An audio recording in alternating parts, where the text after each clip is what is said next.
Yo los amigos y las muchachas, c'est Mister Dreamax et aujourd'hui je vais te présenter l'une de mes meilleures vidéos YouTube sur cette chaîne parce que je viens de découvrir 12 nouvelles statistiques pour percer sur YouTube. C'est du jamais vu et dis-toi, ces statistiques elles viennent du logiciel One of Ten qui est un des meilleurs logiciels pour repérer des vidéos virales et au total ils ont analysé plus de 323 000 vidéos, plus de 62 milliards de vues et plus de 52 000 chaînes YouTube. C'est énorme et probablement que ma chaîne en fait partie parce que moi-même avant j'étais client, mais bon c'est pas un placement de produit. Tout ça pour dire que le rapport qu'ils ont créé, ça leur a coûté 10 000 € à le faire et ils ont déduit des statistiques qui sont vraiment très intéressantes que tu peux toi-même réappliquer sur ton compte pour faire plus de vues et tout ça je te partage toutes ces statistiques gratuitement donc n'hésite pas à mettre un commentaire et à liker cette vidéo pour te soutenir et sans plus tarder, première question. Quelle est la durée optimale pour une vidéo YouTube? C'est quoi la durée qui va te faire le plus de vues? Est-ce que c'est 1 minute, 5 minutes, 10 minutes? Eh bien non, pas du tout. La durée optimale, elle est entre 16 et 26 minutes. Moi, je pensais pas du tout. Moi, on m'a toujours appris que la durée optimale, elle était entre 8 et 12 minutes. Mais en fait, quand tu y réfléchis bien, YouTube récompense les vidéos un petit peu plus longues parce qu'ils peuvent mettre plus de publicité. Donc, les vidéos entre 16 et 26 minutes, c'est celles qui performent le mieux. Et alors, petite précision, ici, ils ont pris la médiane des vues et pas la moyenne des vues parce que la médiane, dans les rapports statistiques, c'est plus précis. Je m'étale pas trop, je fais une parenthèse, mais pour les matheux, ils connaissent la différence entre médiane et moyenne. Grosso modo, la moyenne, ça prend pas en compte les extrémités. Ensuite, toujours la même question. En fait, là, ils ont analysé sur des vidéos YouTube à plus large durée. Et en gros, là, c'est ce qu'on avait vu tout à l'heure. Ici, ce qui performe le mieux, c'est entre 16 et 26 minutes. Et ensuite, après, il y a un gros creux. Donc, je recommande pas du tout de faire des vidéos entre 30 minutes et 1 heure. Et après, on a un gros gain de visibilité autour des 2h30. Donc voilà, petite stat intéressante, mais bon, si tu veux pas du long format en mode documentaire 2h30, ouais, la meilleure durée c'est entre 16 et 26 minutes. Ensuite, deuxième question, est-ce que la durée optimale dépend de ta niche? Eh bien là, la réponse c'est oui, parce que forcément, entre les niches de jeux vidéo, de business, de finance, de nourriture, et bien en fait c'est très différent et l'audience qui regarde ce type de contenu est très différent aussi. Par exemple, vers la niche des jeux vidéo, on est plus aux alentours des 21 minutes, donc ça va, ça reste correct, c'est une audience qui touche à peu près tout le monde. Et la niche business, on monte jusqu'à 28 minutes parce que les gens, ils ont une meilleure attention. Ils peuvent tenir une vidéo YouTube plus longtemps. Alors moi, je pense pas que ma vidéo, celle-ci, elle va faire 28 minutes. Je pense plutôt qu'elle va s'approcher des 10 minutes parce que voilà, on essaye de condenser l'information. Moi, ce que j'aime bien quand je regarde une vidéo business, c'est ce que j'appelle le VPM, value par minute, et à quel point tu es capable de délivrer de la valeur en peu de temps. Tu compresses l'information parce que tu vois, on est des businessmen, on doit tourner des entreprises, on n'a pas le time, on veut le meilleur VPM possible. Donc voilà, prochaine fois, peut-être que je vous préparerai une vidéo de 28 minutes, mais en fonction de ta niche, je te laisse regarder le graphe, tu vois, les durées sont différentes. Par exemple, si tu fais du vlog, lifestyle, la durée optimale pour faire des vidéos, c'est 14 minutes. Si tu fais du business, c'est 28 minutes, gaming 21, etc. Donc la durée optimale, oui, ça dépend de ta niche. Mais en général, si tu sais pas trop, reste entre 16 et 26 minutes. Troisième statistique, super intéressante. Combien de mots doit faire ton titre? Est-ce que avoir un long titre, ça permet de mettre plus d'informations et du coup faire plus de vues? Ou est-ce qu'avoir un titre super court, ça permet d'être simple et du coup ça permet de faire plus de vues? Eh bien, roulement de tambour, faire moins de mots, c'est plus efficace. Et à chaque fois que tu vas rajouter un mot dans ton titre, eh bien, tu vas perdre en vues. En tout cas, c'est ce que nous montrent ces statistiques. Les humains mentent, mais pas les stats. Donc, entre 5 et 8 mots, c'est l'optimum. Je crois qu'il y avait une autre stat qui disait que surtout dans la niche du divertissement, plus tu rajoutes un mot en plus et plus la courbe elle dégringole, alors que dans la niche de l'éducation, l'éducatif, plus tu rajoutes des mots et plus tu as une pente douce. Mais grosso modo, la tendance est que plus tu vas compresser ton titre et mieux ce sera. Si tu peux faire un titre en 5 mots, fais-le en 5 mots.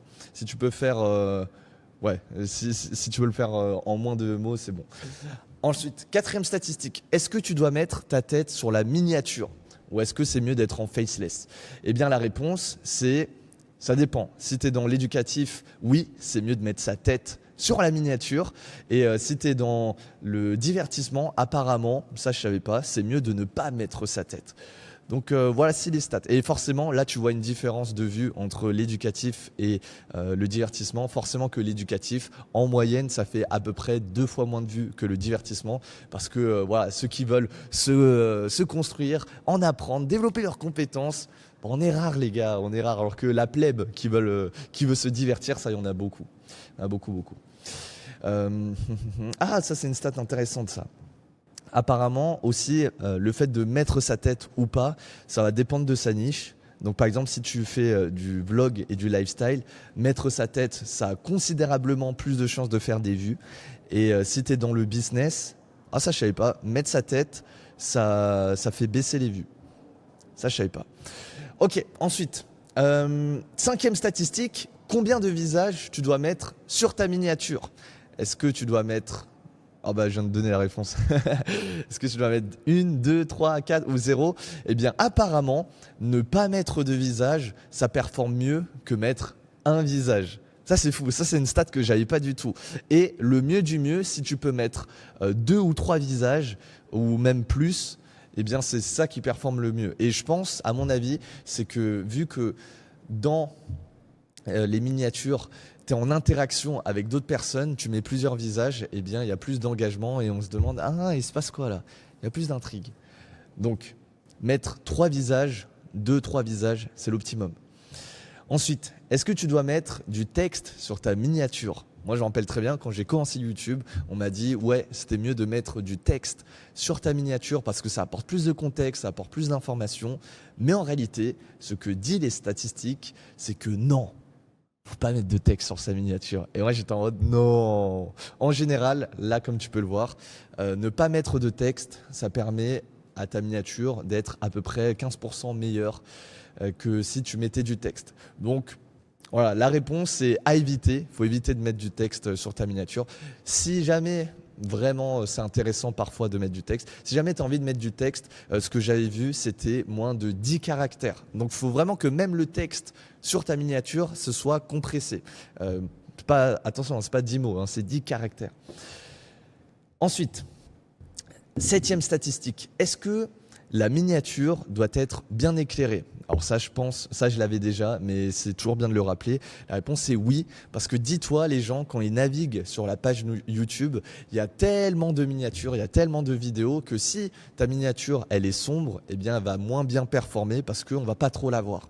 Alors que si ta miniature, elle est bien exposée, il y a de la bonne luminosité, eh bien là, oui, elle va pop sur la page d'accueil. Et même limite, regarde, quand tu regardes les stats, c'est pas juste elle est bien éclairée, mais c'est qu'elle est légèrement surexposée. Là, tu vois, la brightness, la luminosité, elle est au-dessus de 100. Donc ouais, il faut bien éclairer sa miniature.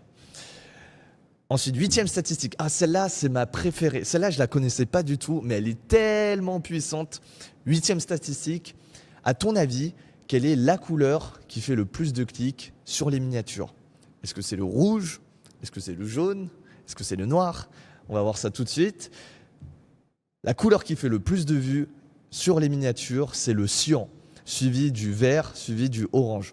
Donc, en réalité, si tu mets du cyan, du vert, du orange dans ta miniature, eh bien, statistiquement parlant, elle aura de meilleures chances de performer que si tu mettais, par exemple, du rouge ou du noir. Et ça, je ne savais pas du tout. Moi, je pensais que c'était le rouge, honnêtement.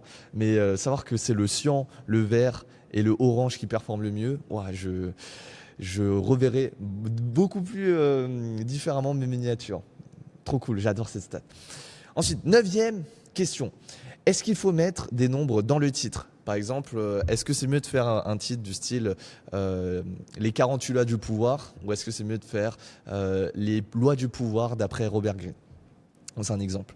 Eh bien, apparemment, ne pas mettre de nombres dans son titre, ça performerait mieux que d'en mettre. Et ça, je ne savais pas aussi. Moi, je me rappelle, on m'avait appris que voilà, quand tu mettais des nombres, c'était un peu plus intriguant, etc. Mais apparemment, non. Ne pas mettre de nombres, ça performe mieux que mettre des nombres. Donc là, vous avez votre réponse. Si vous avez un doute, il n'y a plus de doute. Donc, c'est à éviter, mettre des nombres dans son titre. Ensuite, 10e statistique, quelle est l'émotion qui fait le plus de vues à ton avis? Est-ce que c'est la peur? Est-ce que c'est le dégoût? Est-ce que c'est la joie?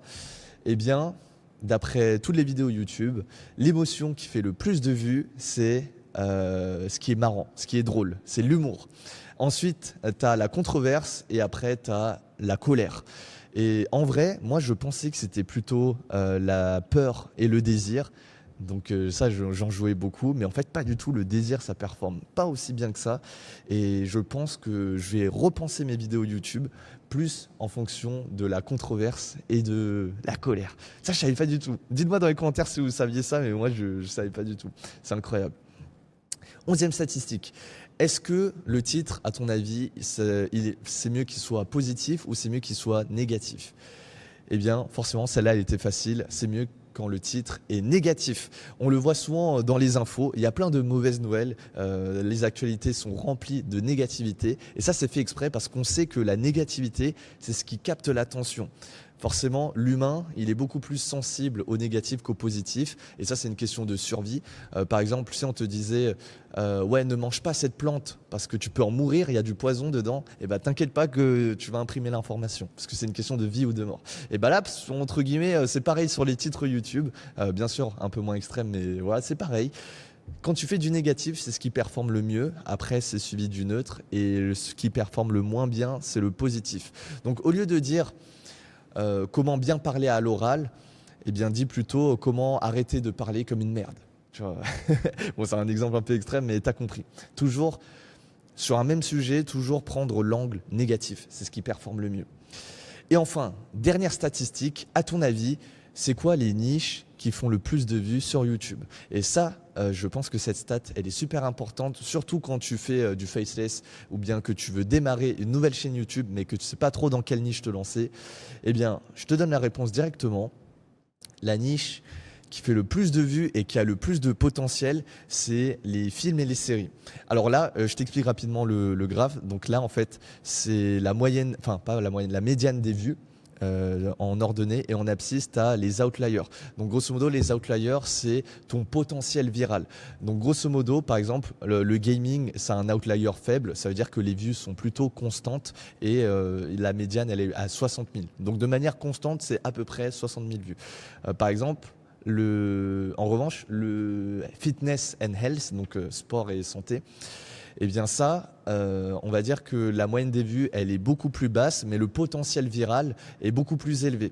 Et donc, il y a beaucoup de chaînes qui ont une moyenne de vues à peu près 35 000 vues. Mais par contre, il y a quelques vidéos qui vont péter et qui vont faire 100 000 vues, 200 000 vues. Moi, je suis dans la niche business. Donc en moyenne, la médiane de vues, c'est beaucoup moins. Mais le potentiel viral est beaucoup plus. Donc en vrai, c'est pas plus mal. Mais si tu veux pas prendre de risques et vraiment optimiser ta viralité et tes vues. Donc c'est la niche sport, musique et films et séries. Donc voilà, stat bonne à prendre. En tout cas, j'espère que tu as aimé cette vidéo. Moi, j'ai adoré la faire, j'ai adoré connaître et partager avec vous ces nouvelles stats. Malheureusement, ma vidéo, elle fait pas entre 16 et 26 minutes, mais c'est pas grave. Moi, j'optimise le CPM, le VPM plutôt. Moi, ce que j'appelle VPM, c'est value par minute. Donc, à quel point tu arrives à délivrer beaucoup de valeur par minute. Si tu as aimé cette vidéo, eh bien alors, je t'invite à regarder ma précédente vidéo qui t'explique comment recruter des A-players. Je te la mets juste ici. C'était Mr. Dreamax et n'oublie jamais, c'est l'effort qui crée l'effort.